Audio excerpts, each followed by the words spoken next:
بەناوی خۆی گەورە و میهرەبان بەڕێزان ئامادە بووان ێژە بەیانیتان باش زۆر بەخێر بێن.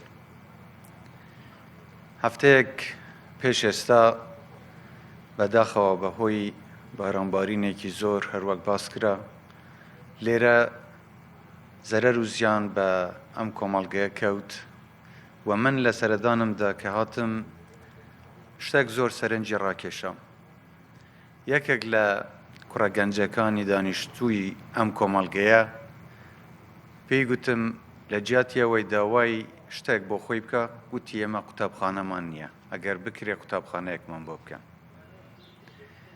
ئەوەی ئێمە پێمان کرا و کاتەش من بەڵێنمدا گوتم ئەوەی پێمان بکرێ بۆ یارمەتیدانی ئەو کەسانەی زیانیان بەرکەوتووە درێغی ناکەین. ئەمڕۆژ ئێمە لێرێن بۆ ئەوەی بەڵێنەکەی خۆمان جێبەجێ بکەین.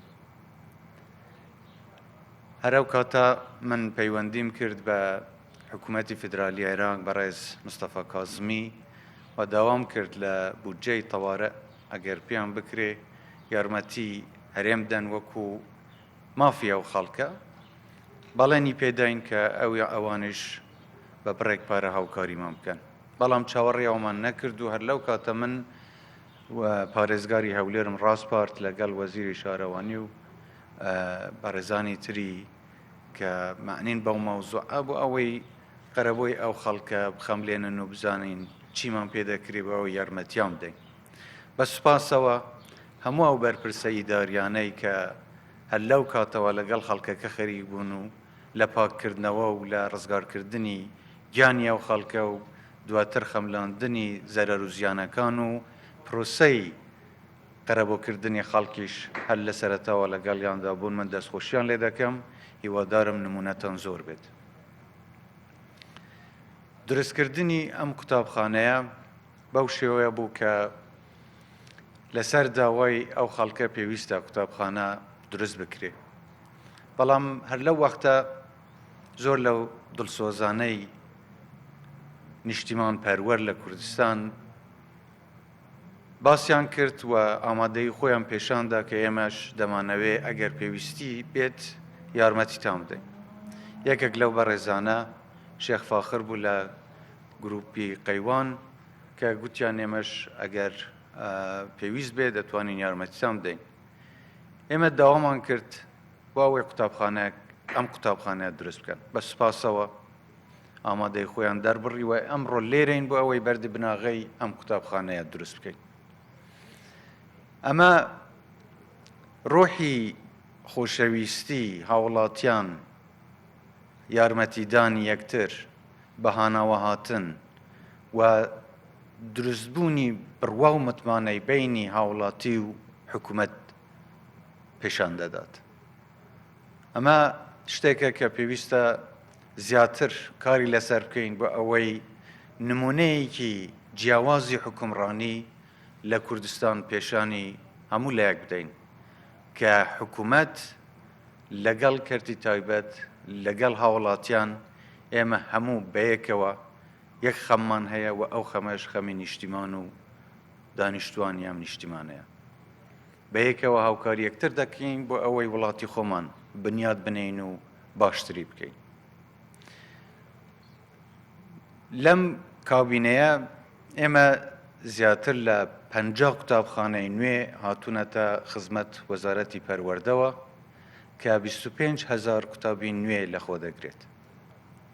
هەروەها بودجەی پێویستیش بڕگارمان لەسەرداوە بۆ دروستکردنی 23 باخچەی ساوایان و قوتابخانەی تر کە بە زووی هیوادارم ئەوانەش تەواو ببن لە سەرتاسەری کوردستان لە هەموو پارێزگاکان و لە هەموو ئیدارە سەربەخۆیەکان.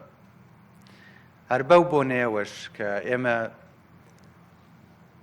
نزیک دەبینەوە لە ساڵیادی کۆچی دوایی پارێزگاری خۆشەویستمان کاک فەرسەد سۆفی داوا لە وەزیری پەروەردە دەکەم کە یەکێک لەو قوتابخانانە بە ناوی کاک فەرسەد بکات.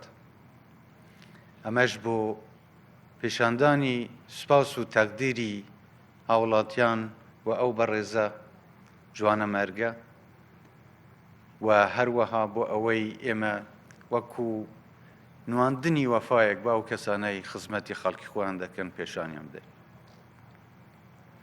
هیوادارم ئێمە بەردەوام بین لەوەی کە بتوانین لە هەموو کاتێکدا نەک تەنیا لەو وەختەی کە خوا نەخواستە کارەسات ڕوودەدات، بەڵام لە هەموو وەختێکدا بەیەکەوە کار بکەین بۆ ئەوەی بتوانین وڵاتێکی ئاوەدانتر بنیاد بنین.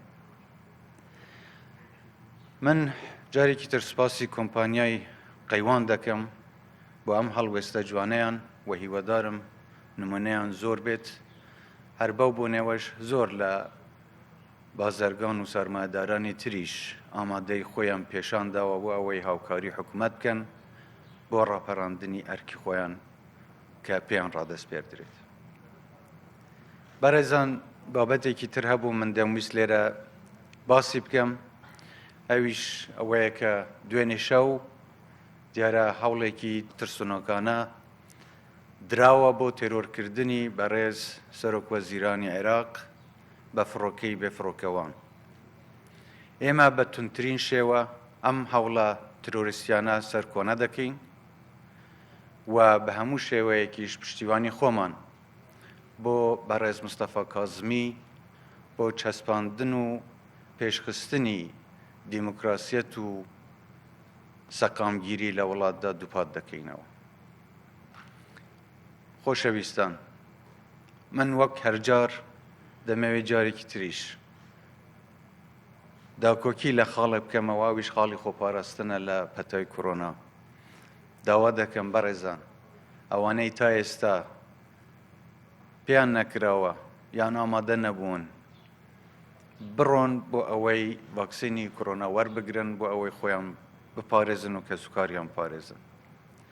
چەندین جار من دەوام لێ کردوون ئەمە ئەرکێکی هاوبەشە، بە ئەم فشارە تەنیا لە سەرکەرتی تەندروستی نەبێت. ئێمە پێویستە سوپاسگوزاری ستافی کەرتی تەندروستی بە هەموو دکتۆر و پەرستیارەکان بێن کە شەو ڕۆژ لە خزمەتی ئێمەدان.